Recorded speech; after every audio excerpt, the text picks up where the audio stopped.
Welcome in to I Remember My First Time. Oh, don't be nasty, Jacob. Not that first time. Damn it! This is a podcast about cinematic awakenings, I like the sound of that. where we talk about the movies we love with someone who just popped their cherry to that movie. Oh my god, that sounds so good. Jacob, are all the movies we do on this podcast going to be good movies? God, I hope not. Do we like shitty movies? We love shitty movies. Sometimes, even more than good movies. Are we critics? Absolutely not. But do we love movies? We love movies. We love the shit out of movies. And this week's utter masterpiece is the 2001 game-turned-movie classic, Lara Croft Tomb Raider. Jacob, my ignorance amuses me. BJ, let me see if Pluto and Neptune are aligned with Uranus. Oh, that's a good one. That's a good one. Thank you. I am honored member of the Illuminati, BJ Leica. Joined as always by me, Jacobicus. And BJ, you may be in it for the glory, but I'm in it for the money. I don't blame you. But by the way, before we leave our introduction, I just want to say that this is one of the few things I've ever watched on television or heard audibly where they didn't make Uranus sound funny. How? How do you not make Uranus funny? I don't know, but they fucking did it, and it threw me off for a good 30 seconds. I was like, what? Do you want to know how they teach kids how to pronounce it now? Yes, I do. Uranus. Wrong. No, it's Uranus. Yeah, it's Uranus. Sorry. Well, I don't know what to tell you. Well, this week we had Lara Croft, Tomb Raider, or as the characters in this movie say, Lara Croft, Tomb Raider. Lara. Shut the fuck up. Described by HBO Max as Angelina Jolie plays the video gamed heroine who races to claim a powerful artifact before it falls into villainous hands. Boom. Nailed it. That's all I need to know about this movie because that's all that happens. 5.7 out of 10 on IMDb. Hell yeah. 20% on Rotten Tomatoes. Even fucking better. And what did the critics give it? 33%. They gave it higher than Rotten Tomatoes? Well, yeah, because Rotten Tomatoes is like it or you don't. So that really lowers the score. Where if the critics are giving it a, 20%. Yeah, sometimes the Rotten Tomatoes lowers the score and sometimes it raises the score. Yeah, it kind of depends what it is. There's like it's not a linear relationship between the two. I just kind of felt like with this movie, the critics would be right in line with Rotten Tomatoes.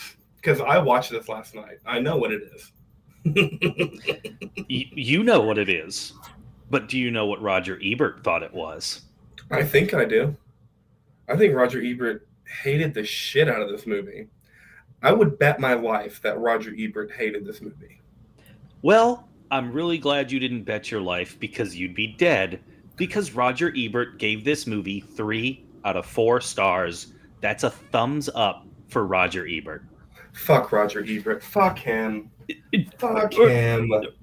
We got to have a conversation with Raj. Jacob, get your Ouija board out. Get Roger down here because this is a guy who gave Die Hard 1 star. I'm just saying, I live with a witch. Let's fucking do it. I'm going pretty heavy on this review because I love Roger Ebert and I love the way he writes. So I'm going to be reading quite a bit here. Is it one of the best reviews you've ever seen? It's really good from a guy who I like and respect, but is just dead wrong in this situation. Okay. Lara Croft Tomb Raider elevates goofiness to an art form. Here is a movie so monumentally silly, yet wondrous to look at, that only a churl could find fault. And please don't tell me it makes no sense. The last thing I want to see is a sensible movie about how the Illuminati will reunite the halves of the severed triangle in order to control time in the ruins of the ancient city that once rose from a meteor crater. Okay. This is pretty good so Which is far. odd because he talks about, how monumentally silly it is. I found almost no campiness and silliness to this movie. The plot of Lara Croft Tomb Raider exists as a support system for 4 special effects sequences. Totally true. Totally true. Lara Croft is a major babe. Yeah, big time. Angelina Jolie makes a splendid Lara Croft, although to say she does a good job of playing the heroine of a video game is perhaps not the highest compliment. She looks great, is supple and athletic, doesn't overplay, and takes with great seriousness a plot that would have reduced lesser women to giggles. Yeah, totally agree.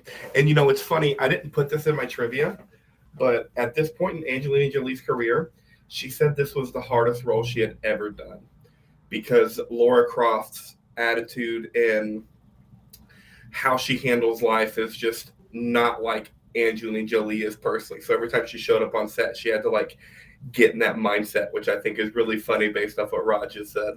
Well, and it's a video game character, right? It's not a real person. Like Lara Croft does not behave or should not behave like a real person. I don't know what video games you're playing, but all the video games I play are real people. The ending of this review. Did I enjoy the movie? Yes. Is it up there with Indiana Jones? No. Although its art direction and set design are. Was I filled with suspense? No, since I had no idea what was going to happen, shouldn't happen, or what it meant if it did happen. I could hardly be expected to care, but I did grin with delight at the absurdity of it all. Where was this, Roger, when we watched Scooby Doo? That's a very comparable movie, in my opinion. It's kind of the same time frame. It kind of is trying to do similar type things. Yeah, But like I said, where was just Roger during really Scooby-Doo? weird. Really weird how much he loved this movie. From a Yeah, guy that gave Die Hard 1 star. right. How'd this movie do in the box office?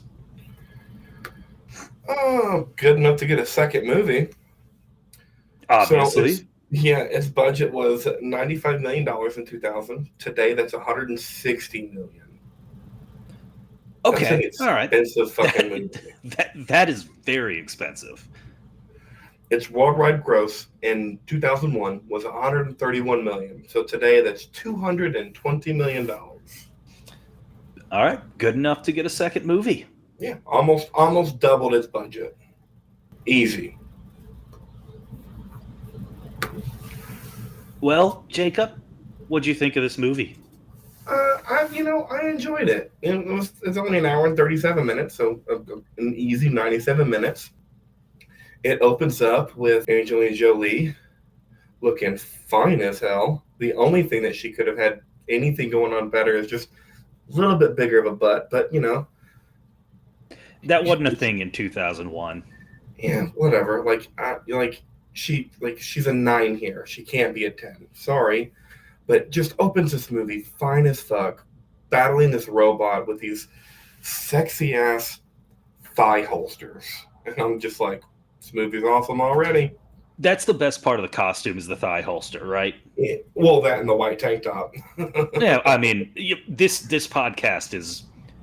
We have a history of loving white tank tops. We do, very much so. And this movie had a ton of that, which I like too. And I also just like that it wasn't serious. It was just, here's a video game movie. Watch Lara Croft defy gravity and watch a storyline that makes absolutely no sense because that's what happens in video games. So it was enjoyable. What about you? I would say the best word for this movie is confounding. Everything just was confusing and confounded me. Why is where do I start here? Why are some of the action scenes great and some of them absolutely terrible? What is the deal with Lara Croft and Daniel Craig's character? What a weird relationship between the protagonist and antagonist we have in this movie. Shout out young Jorah Mormont. And why is Angelina Jolie's real dad playing her dad in a movie? I hate And that. I hate when movies do that. and most importantly, why is American Angelina Jolie doing a British accent and British actor Daniel Craig doing an American accent? This whole movie, this whole movie is wildly confounding to me. But it wasn't absolutely terrible. You're right. It was a 97-minute dumb action movie. And I love action movies, so a 97-minute dumb action movie is right up my alley. It was better than it was better than the 90-minute shit Christmas movie we watched 2 weeks ago.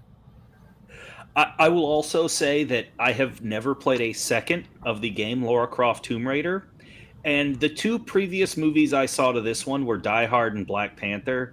So that may be playing a role in my my disdain towards this. Say that one more time. The last two movies I've seen before this were Black Panther and Die Hard, and after watching those two movies, it's really hard to live up to that. Yeah, those two movies don't comprehend. The last two movies I watched were A Christmas on Mistletoe Farm and Die Hard. So this easily beat out one of those. I don't know about that. It did. It 100% did. Yeah, but also you got to think of the ceiling for an action movie versus what this is, versus the ceiling to a shitty Christmas movie and what that was. Yeah, the ceiling to a good action movie. Have 3 or 4 action scenes and boobs. This did that.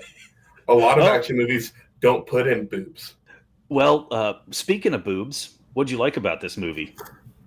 Well, we already did that. We're doing what we didn't like. I hadn't said what I liked. Oh, I said what I liked. Okay.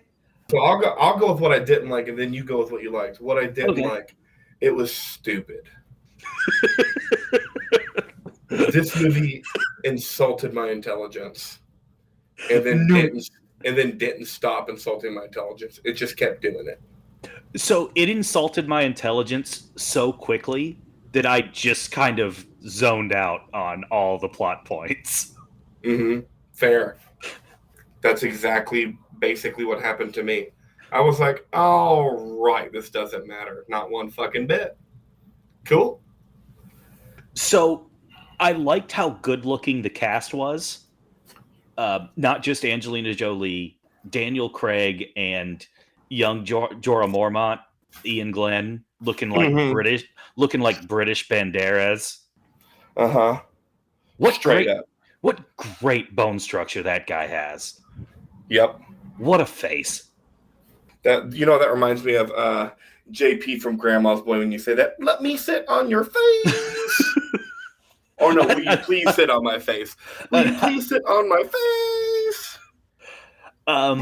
The scenery was great too. The scenery was great, and that's about it for what I liked. Speaking of the scenery, I hated the special effects. Like I get it with a video game, and it's even one of my top scenes, but the statues look so dumb.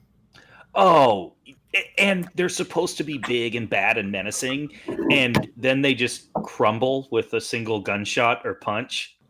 I was very underwhelmed with that, which kind of leads me to my biggest issue with the movie. Is it seems like every time they started to do something right, they fucked it up. The crumble monsters are the perfect example. I was really enjoying that scene, and then the I mean, BJ, there was a huge fucking dildo in that scene. of course there was, and I loved the huge fucking dildo, I did and then they too. ruined it. Now, I will say that the last statue, Big Mama, she was cool. The flying gargoyle wasn't terrible, but Yeah, just the flying gargoyle wasn't terrible, but the statues with the swords, ugh, it ruined the whole scene.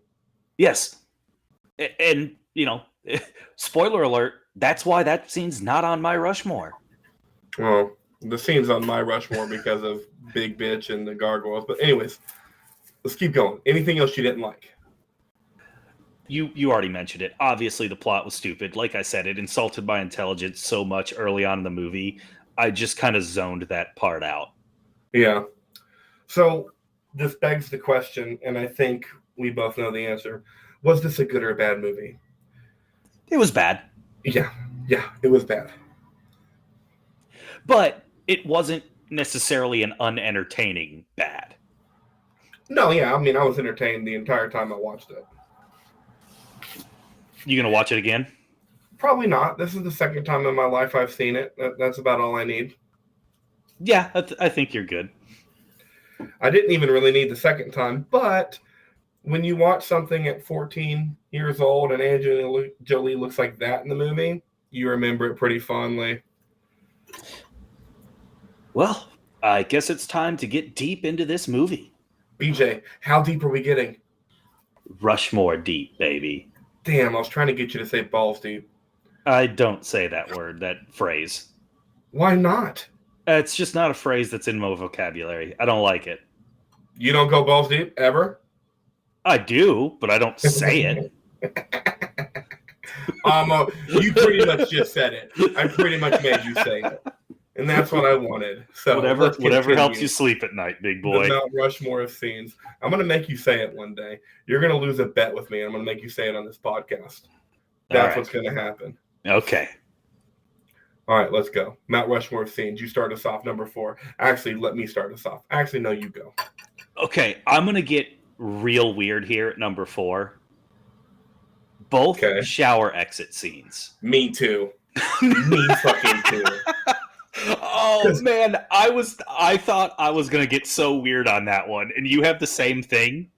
Yes, because I'm sitting here watching the first shower scene, and I'm just like, we don't get to see anything but her shoulders and above, and for some reason, this is sexy as shit. No, there's a side boob shot in that one. Whatever, barely, but you're right, there is. But we see nothing, and it is sexy as fuck. And then an hour later, we see an even better one with Daniel Craig. I think I like the Daniel Craig one better. Yeah, it was way more funny. It had way more comedy elements to it. You got two different women insinuating that Daniel Craig has a rather large package. Do you see the way Angelina Jolie looked at him? It's like she wanted to eat him up. No woman has ever looked at my dick like that. Yeah, me too.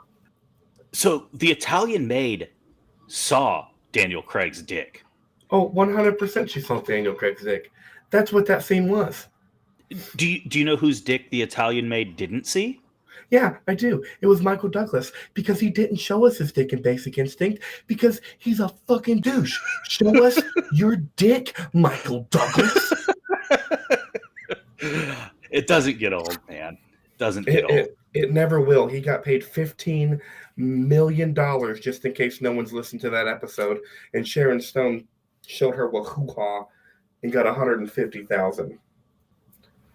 And that's $15 million in like 1993. That's basically $30 million. Yeah. Anyways. Goddamn Michael Douglas. But yes, just awesome scenes. I love the way they were shot, and I'm going to write a movie called Exiting a Shower, where it's just attractive people getting out of showers for 94 minutes. I mean, I've watched the movie 43 4 or 5 times, so I'd watch that at least once.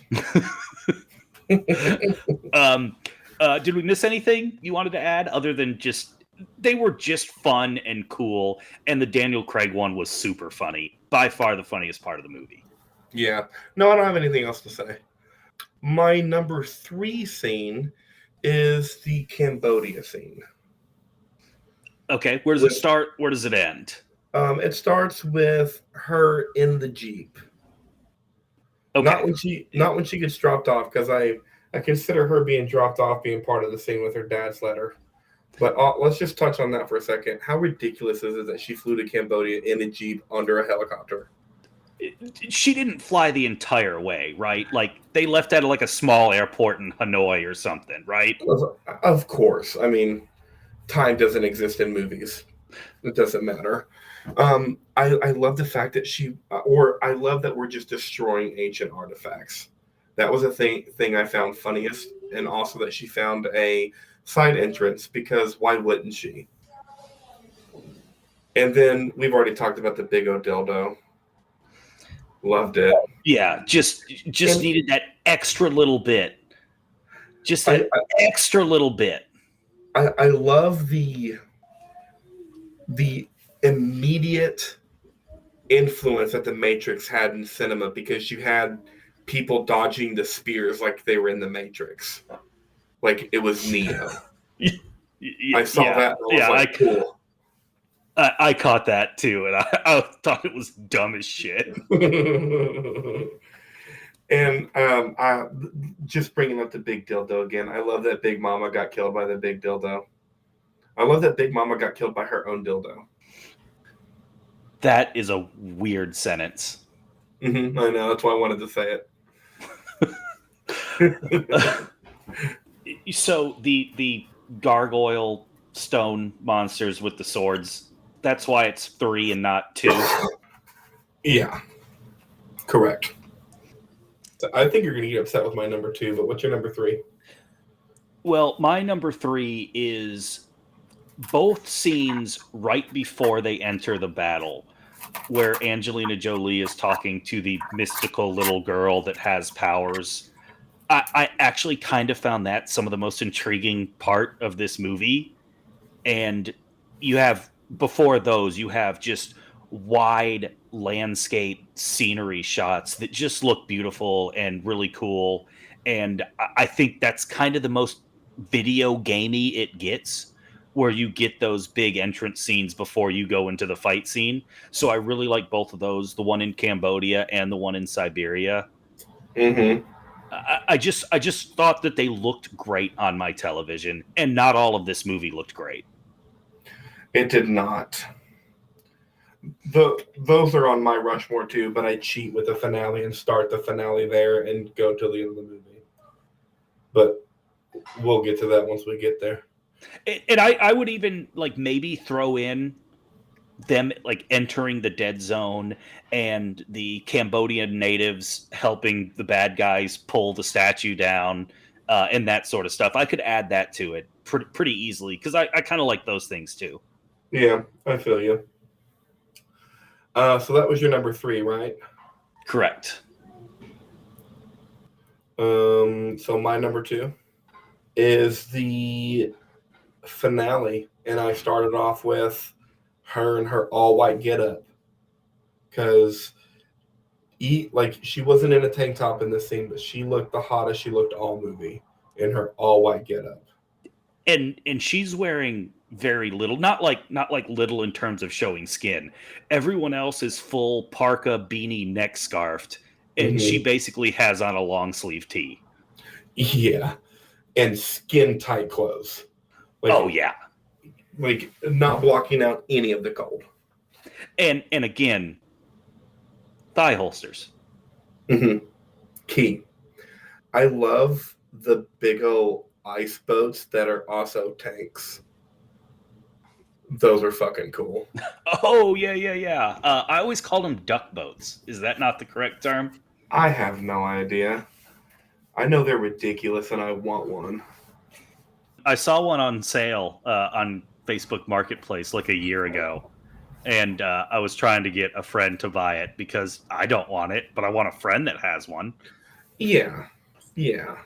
I will never be that friend that has one, just to let you know, as much as I want one.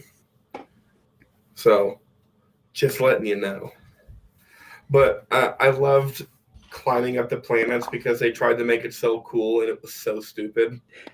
Oh, this is when the special effects were at their absolute worst. It was so dumb. And I loved killing Jorah Mormont and then Jorah Mormont not being dead and after getting stabbed in the heart, being able to go toe to toe. Like he didn't just get stabbed in the heart. And the only thing that could have made this scene better is when she killed him with the karate chop on the throat, if she yelled karate chop, like stupid white people do when they do that dumb move. Did you not? Chop. Did you not find her skiing with the Huskies to escape absolutely hilarious? Oh no, it was amazing. The last two notes that I have on this scene is the single word boobs, because as she's running out of this place, all they do is just dance their whole way out. And were you mesmerized? I was.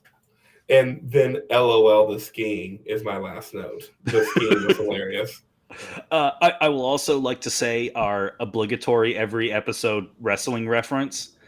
Hell of a Roman Reigns style Superman punch from Angelina Jolie to get Jorah Mormont. Hell yeah, it was.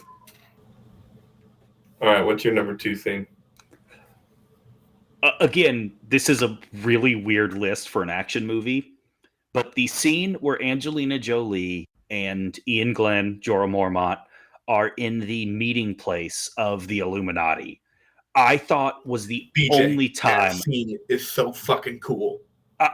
That was the only time I was like, oh, there's actually some protagonist, antagonist back and forth. There's actually something here. Jorah Mormont makes a really good bad guy. The throwing the knives right into the eye as Angelina Jolie does it first. And as she's walking off, Ian Glenn's like, bet, and does the same thing. It was such a cool scene. There was so much tension, and we just never got that level of tension again the rest of this movie. If the only reason this scene didn't make my top 4 scenes is because in an action movie, I can only have one non-action scene on my Mount Rushmore. That's and it's the showers. I get it. I just mean in general, like that's just how I'm wired. If I'm watching an action movie, 3 of my favorite scenes will be action no matter what. It may be 4. But I'll give up 1. This was the other option. And my favorite part in this scene, and you missed it, and that's okay because I wanted to bring it up, is her just repeating that question, who sits here? Who sits here? Yeah. No, that's great good guy, bad guy stuff. Oh, right I know. I mean, you brought up the fact that there's protagonist and antagonist, but that specifically, like, oh my God, that got me hard. Where she's like, you're not the man. You may be the right-hand man, but you ain't the man. Mm-hmm. And I know I'm the man. Mm-hmm. Because you don't have to be a man to be the man. Boom. You got it. My number 1 favorite scene, I'm pretty sure we share the number 1 favorite scene because it's the best scene in the whole movie and it never reaches this height ever again. Doesn't even get close. If it got close, this movie would be almost a good movie. But if they didn't have this scene, this movie is utter trash. The home invasion scene. That's the one. It's so good. It is such a good action set piece scene. I don't know why they clearly had the ability to do it because they did it in this scene, and then they never got anywhere close at any other point in the action in this movie. They never did. And I remember you told me your rating last night before I got to this point in the movie, and I'm just like, I don't understand your rating. Like, because right now this movie is the fucking tits. Oh, at that point, I'd already known the Rotten Tomatoes IMDb score, and at that point, I was like, people are crazy. Yep. And then one of my the movie showed its true colors, and I was like, I get it. One of my favorite things of this scene is how she just doesn't kill anybody. She just knocks them down and knocks them unconscious. I don't know how she does it. I don't really care. I actually enjoyed it more than her killing everybody. Because I don't know why. It was very video gamey. And then this is really the first scene that we watch her defy gravity and physics. And I will just say that part never bothered me No, because it didn't me either. I liked it. I loved her running in a circle on the just. This is what I do. And then the other comedic thing that I really enjoyed from this scene is I loved how long it took the butler to get ready, but how ready he was to throw down. and also that he didn't really do anything. Like I thought he was about to wreck those guys, I did and too. he really didn't. No, I thought he didn't really do anything, and I found that very funny. I thought he was either going to wreck those guys or get killed. Just the mannerisms in how he got ready was incredible too. Mm-hmm. And then I have to Shout out! Did you like the scene in the house or the scene in the garage better? The garage. The power tools Okay. and the motorcycle were way cool. He's just like, I think she defies gravity more on the motorcycle than she does in the house. uh-huh. And I love how cheap Seth Green is just like our.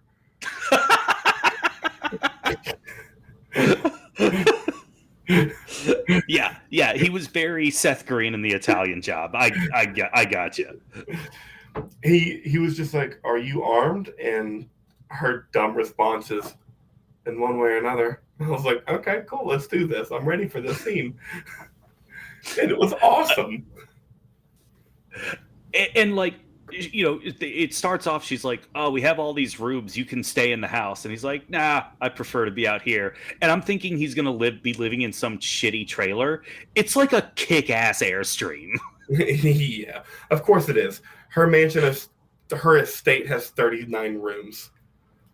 Yeah, and like I said, I thought it was going to be a shitty RV. Oh no, she didn't let him roll up no shit RV up on there. Yeah, it's a kick-ass Airstream. All right, well that was it. That was the Mount Rushmore of scenes. You don't have any honorable mention, do you? Why would I? Good point. Yeah. You had trouble coming up with 4, didn't you? I mean, no, because if I wasn't going to pick a non-action scene, it would just be the intro. They had exactly 4 action scenes. Yeah. So, and I couldn't care less about the intro. The intro was stupid, but I'm just saying, like, if they didn't have anything else of gravity, it would have been just like I did in Batman and Robin, all action scenes. The difference in Batman and Robin is all the action scenes are great. This first scene sucked dick hole. We are now moving on to our movie-related talk, and I've got some numbers here for video game adaptation movies because they are apparently way more popular than I thought. Of course they are, because people love video games. Yeah, but all the movies are kind of garbage, aren't they? Yeah, but the storylines to video games are not good. Well, what do you think the highest grossing video game movie of all time is? I mean, I just saw Uncharted, and it's got Mark Wahlberg and Tom Holland just did Spider-Man. So I'm going to go with Uncharted. It is number 2. It is just behind the 2020 Jim Carrey classic, Sonic the Hedgehog.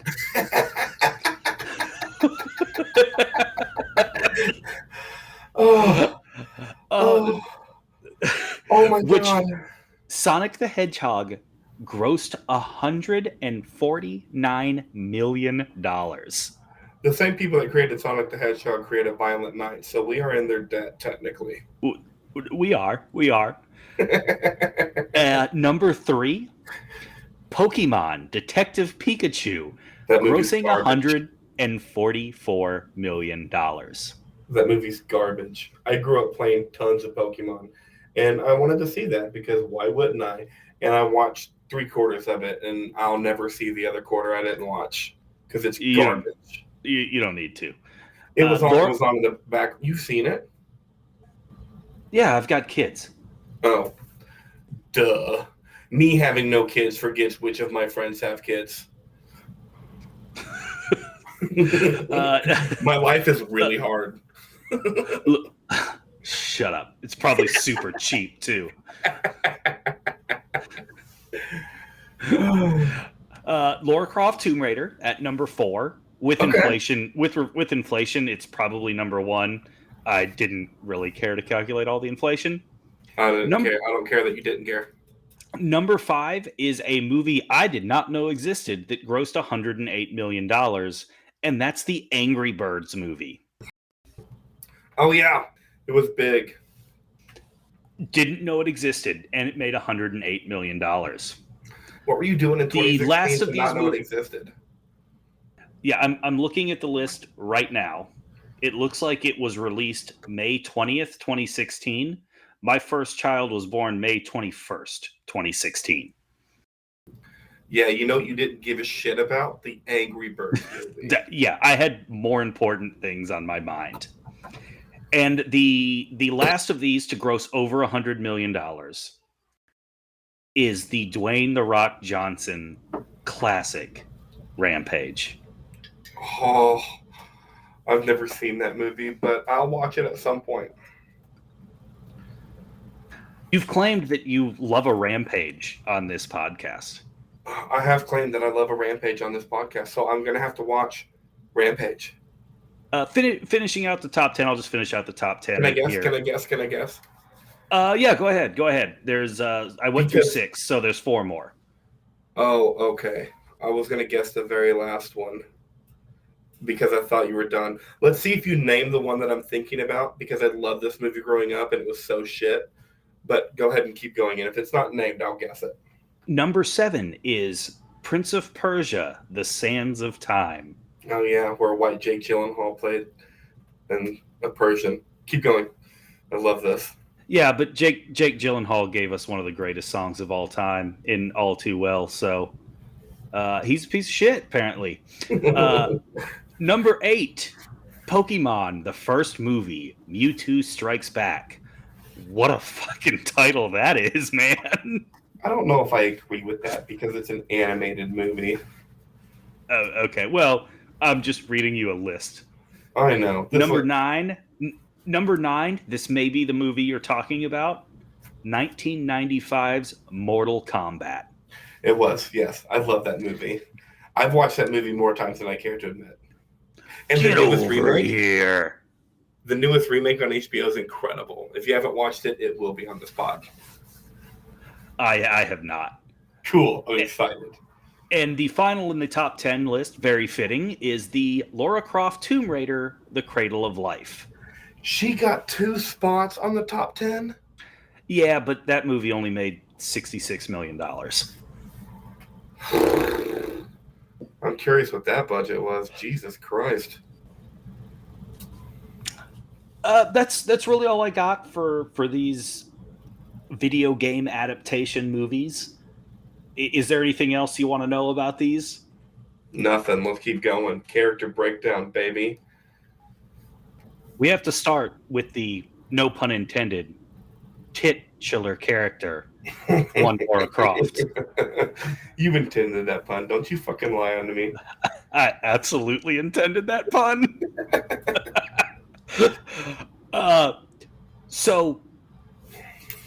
This is the first, I think we at least have to have the conversation of if she surpasses Sharon Stone in Basic Instinct as the hottest person, the hottest actress we've seen in a movie. No. Okay. So, number 2, though, is she ahead of Eva Longoria and the other guys for you? No, Eva Longoria she's number 3. Okay, and Miss Naris is the 4th on our Rushmore. Mm-hmm. As of now, that is the Rushmore. All right, she is. I mean, it's a sexy character. She plays it sexy. She's sweaty. She's hot. She's wearing white tank tops. She's got absurd breast in this movie. In the video game, Lara Croft is a 36 double D. So this game was obviously created by a man. Yeah, clearly. Angelina Jolie is naturally a 36C and was padded to a 36D for the movie, as it was felt that padding to the original character size would be too unrealistic. That's where they drew the line on realism in this movie? Yeah. God. So why not just leave him at 36C? Because they had to be bigger than that. All right. Oh, man. Hollywood's great. But Lara Croft was amazing. She was a little badass. Yeah. The character she plays is not the issue with this movie. I thought she even kind of looks like the video game character. I did too, and she did a really good job. Yeah, no notes. She's obviously like real good physical actress. Like looks kind of like an action star. She starred in a dozen other kind of actiony movies, so she clearly does that really well. And I thought she was a major badass. Agreed. Jorah Mormont. What's his name? You said his name a couple times. Ian Glenn. He was pretty attractive when he was younger, wasn't he? Oh, he's attractive now. Well, I mean, yeah, but like they uglied him up on Game of Thrones, and that's all I know him of. That's true. He does have a great face, and were they trying to make him look like Antonio Banderas, or does he shockingly look a lot like Antonio Banderas? I think a combination of both, because he kind of had that vibe in his wardrobe. What stood out for me in this performance is I think he could have had a damn good career playing bad guys. I do too. Because I don't think the acting in this movie is the problem. I don't know anything about his career other than Game of Thrones. So I just know Game of Thrones, and he has a semi-recurring role in HBO Max's DC Titans as old, scorned, sour, pissed off Batman. I bet that would be pretty fitting. I bet he does a good job in that small role. Yeah, he does, because it's kind of a side of the Batman we've never really seen. Mm-hmm. And it's pretty interesting, and he does a good job with it. The show's mediocre at best, but him as Bruce Wayne is pretty damn interesting. I'll probably never get around to watching it. Our boy Daniel Craig, like we mentioned earlier, what is up with that accent, man? Why did they make him have an American accent and have Angelina Jolie and Jon Voight have British accents? Like, I don't care that the game I don't care in the game that Lara Croft is British. Just make her American. It doesn't matter. Yeah, you are. From what I read anyway, it's not very much like the game anyway. It's basically like, here's a strong female character who robs tombs. It's like what you said with the breast size. It's like that's where you're going to draw the line. Yeah, well, just make Daniel Craig British. I think this movie is probably a half point better if Daniel Craig is just using a British accent. Because he's bad in the American accent in this movie. Yeah, he hasn't quite reached Joe Bang, Benoit Blanc territory with his accent at this stage in his career. Agreed. And it was really hard for me not to say Benoit Blanc. Benoit Blanc. Man, just one more time on how good he looked in this movie, though. How good Daniel Craig just looks in general. I wish my eyes looked that good for one. Just my eyes. Just that. It's like staring into the Caribbean. Uh-huh. The last character we have to talk about is one of the things I hate when it happens. Is John Voight. John Voight, yeah. Why did they get her real dad to play her movie dad? We're not kids. Confounding. I didn't understand. It upset me. Were they trying to be cute? Like, were they trying to be meta? Or what's the reason here? I don't know, but it was dumb. And it's not that he was bad in it. It threw me off the whole movie. And I was just like, I don't need this. I don't know why you did this. What is going on? I did enjoy his letter to her because this movie is just such a shit script. It's just like, here's what's happening. I'm gonna lay it all out for you in about 2.5 minutes. You're gonna know everything that's going on. There's not gonna be any more questions. There's no more plot holes. This is what's happening. Yeah, they did a good job of limiting the exposition. Unlike that garbage movie we watched, Godzilla, that you thought was a different Godzilla, so we watched that one, and they had like 30 minutes of exposition dumps. This movie was like, here's 2.5. You good? Yeah, sure, why not? Let's go.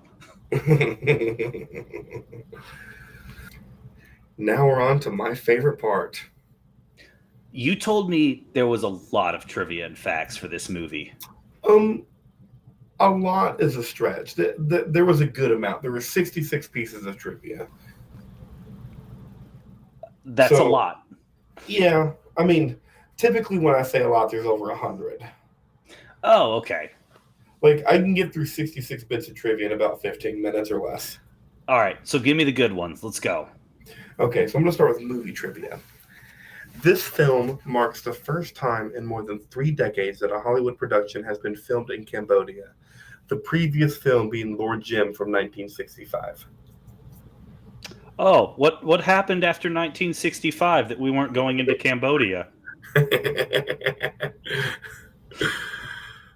Is it maybe because we illegally bombed the shit out of them, committing multiple war crimes? Now that's not us. We don't do stuff like that. It's the Khmer Rouge's fault. You're thinking of yeah, exactly. I was gonna say you're thinking of someone else, but you nailed it. Denise Richards, Charlize Theron, Uma Thurman, and Liv Tyler all turned down the role of Lara Croft. It's kind of hard to imagine a choice other than Angelina Jolie after watching it, to be honest with you. I agree. Simon West turned down the chance of directing Black Hawk Down to make this movie. Bad choice. Yeah, I bet he regrets that. Filming the scenes where Lara drives her Land Rover through the jungle, there had to be endless reshoots due to snakes and other wildlife falling through the open top roof. Angelina Jolie herself was reported to be terrified. Yeah, no shit.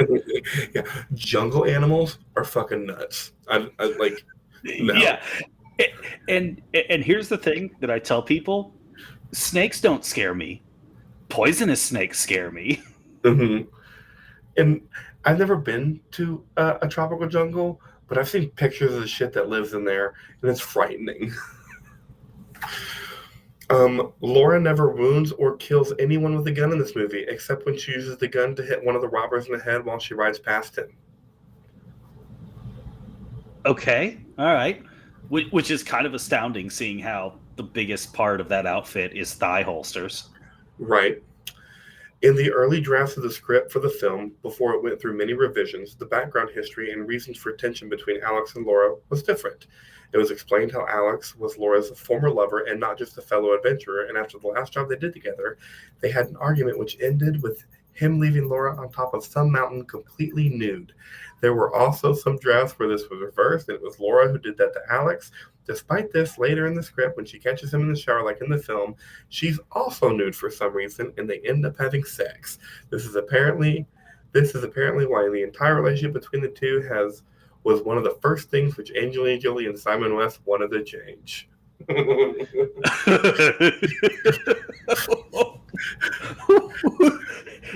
That's one of those things where when someone has that idea, there has to be one person in that meeting room who stands up and is like, that's terrible. Yeah. The Illuminati is reported to be a real-life secret society with origins dating back to at least the 1700s, though it is a matter of debate whether it still exists. Many books, factual, fiction, or science fiction novels have been written about this legendary group, the best known being Illuminatus Trilogy by Robert Shea and Robert Anton Wilson. You think it's real? Yeah. I think there's at least all these rich fucks and people that are controlling all of the biggest countries in the world. They get together and they decide what they're going to do. Like, it wouldn't surprise me if all the top people in the U.S. knew Russia was going to invade Ukraine, like way, way before. All right. Okay. The music played while the explorers are in the Serbian village and then on the sleds is Tuvian throat singing. Which, you want to give me an example of that? Hell no. I'm not going to murder that cultural aspect of theirs. The monkeys, Lara fights are modeled after the one. Hey, Jacob. What that throat do?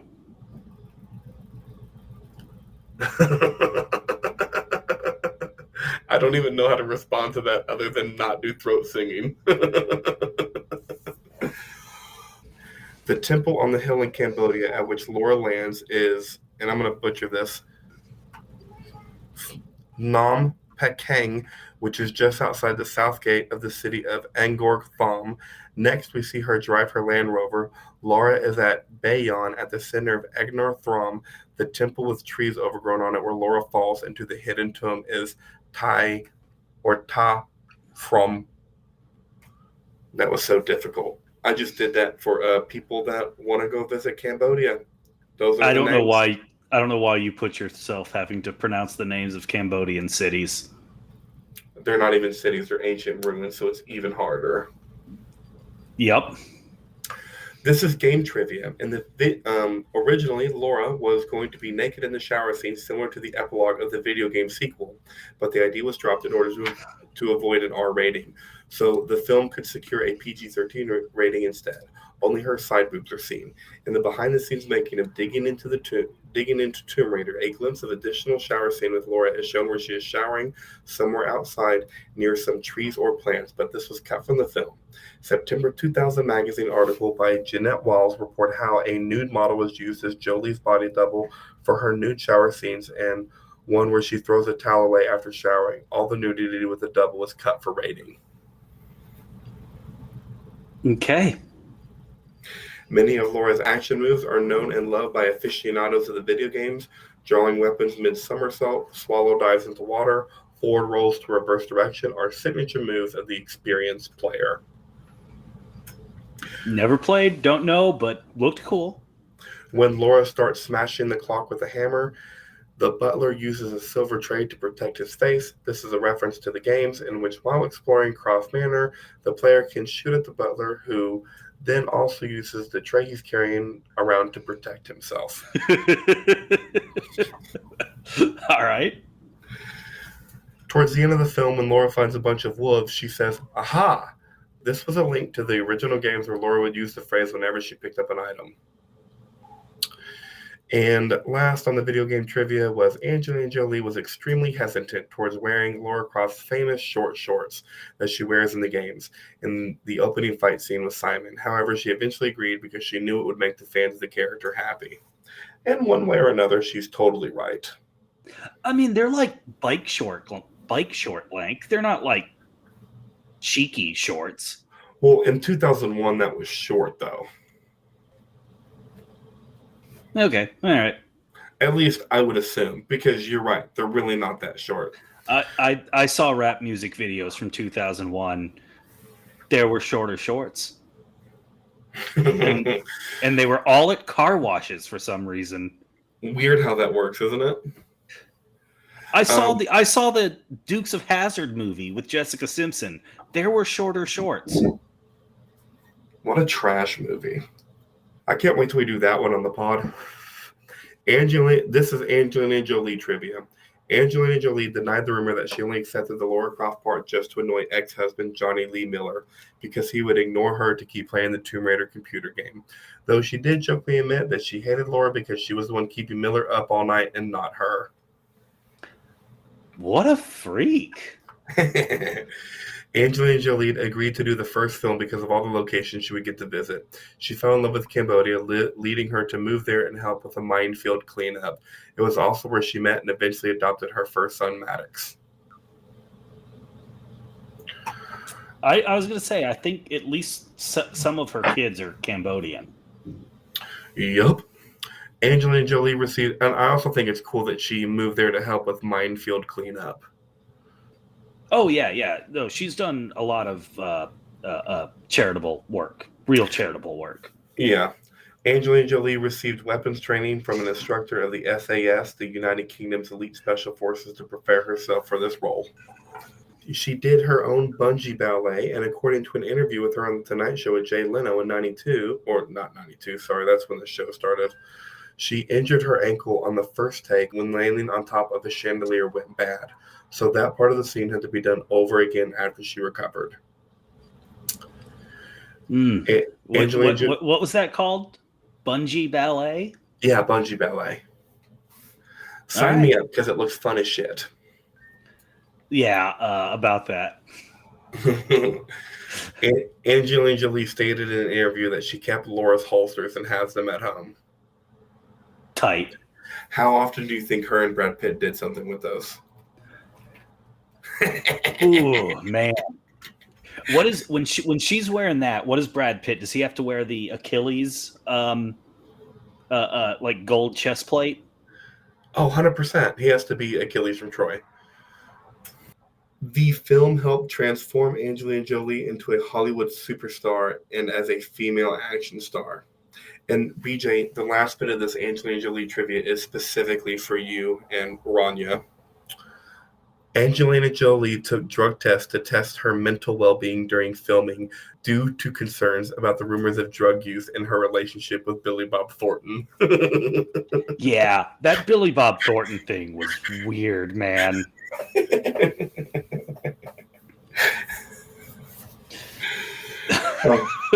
I have two more bits of trivia, and they're on our guy Daniel Craig.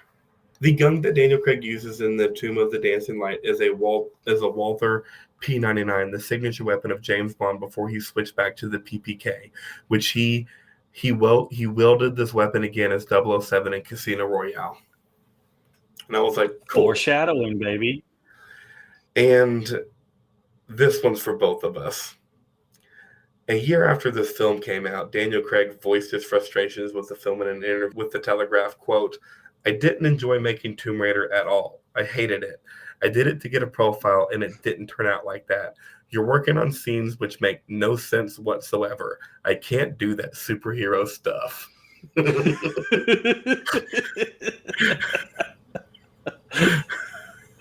Oh. That's it. That's my trivia and facts. All right. Speaking of Daniel Craig, we're going to go right into impersonations with our impersonation of Daniel Craig's American accent in this movie. Perfect. Let's hear it. Hi guys, I'm perfectly American. We're going to watch the American football players, and we're going to drink some Budweisers and eat some hamburgers and hot dogs. And I'm proud to be an American, or at least I know I'm free.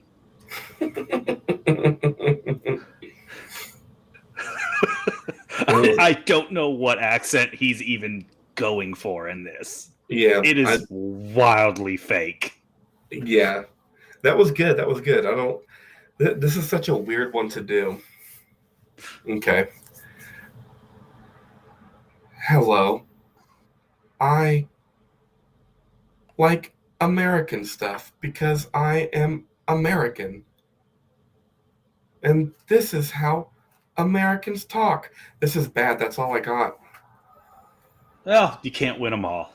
You cannot. That was so bad. All right, let's move on. Final thoughts on the movie in general. BJ, what is your rating of this movie? It is a 4.7. It is only better than Batman and Robin, only because of the house break-in scene. Outside of that, it's pretty much the same movie, but not as funny. So this movie is worse than Mistletoe Farm? Yeah. No, it's not. Not all ratings are created equally. You taught me that. But this at least gets above a 5, which you gave or 5.2, or whatever the fuck you gave Mistletoe Farm. Now, I'm sticking to my 4.7. It's not that much better than Batman and Robin. You couldn't stand the first 20 minutes of Mistletoe Farm. That wasn't the case in this movie. Yeah, there's a lot of movies I can't stand the first 20 minutes of. All right, I wasn't crazy about the first 20 minutes of Violent Night. Whatever. I give this movie a 5.3. Oh, dude, we're not that far off. We're within a point. Yeah, I still rated it higher than Mistletoe Farm. You can go fuck yourself. You can go fuck yourself. Shout out Miss Naris. Should they remake this? No. They did, and they shouldn't have. Yeah. Not only did they did a sequel and then a remake in 2018, and I have no idea why. Yeah, they should have just left that stuff alone. And now on to the good and bad IMDb reviews. BJ, do you think it was easy to find a good and bad IMDb review of this movie? I would think so. In movies this crazy, there usually is pretty good reviews. Well, it wasn't. It was actually pretty fucking difficult to find good IMDb reviews. But I did my best like I do every week. And this is what I got. You starting with the good one? Of course. And I have two good ones. My first one by Predator Ming 6, titled Guilty Pleasure 10 out of 10. If you don't like this movie, I fully understand. But it's my favorite action movie. That's it. Imagine this being your favorite action movie. I couldn't. You call it a guilty pleasure. You already called it a guilty pleasure. You don't have to say it's your favorite. It's just a guilty pleasure. I get it. Yeah, but this guy feels guilty about it being his favorite action movie. He should. He should, because it's bad. So the other one is a 9 out of 10 titled If You Don't Like It, Then You Didn't Know What You Were Going to Go See by Raster Monkey 21. I don't get it, folks. I don't get folks that do not prepare themselves for the movie they are going to see and then comment negatively when it doesn't meet some unrealistic expectation. As far as representing the game on the big screen, it is well done. There is beautiful and bountiful Lara. There are exotic locales. There are absurd action sequences. Voila! Tomb Raider. I'm not sure how one can comment if you haven't played the game. I have read comments such as unrealistic action sequences and defy the law of physics and 1,000 shots of her breast. And the point there would be, of course, it is unrealistic and defies the laws of physics. Of course, you see many shots of Laura's breast. That is the point of the game, ergo the movie. The movie demonstrated all the relevant aspects of the game in a tone consistent with the game. It doesn't have the absolute best graphics, but is done consistently with game context. It doesn't have the best character development, but I didn't really experience that in the game either.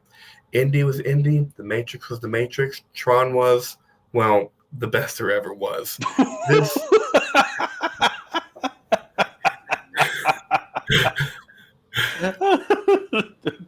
Okay, buddy. This, however, is Lara Croft and Tomb Raider. In response to that, this movie had damn near $100 million budget in 2001, and the action sequences were kind of trash. I agree.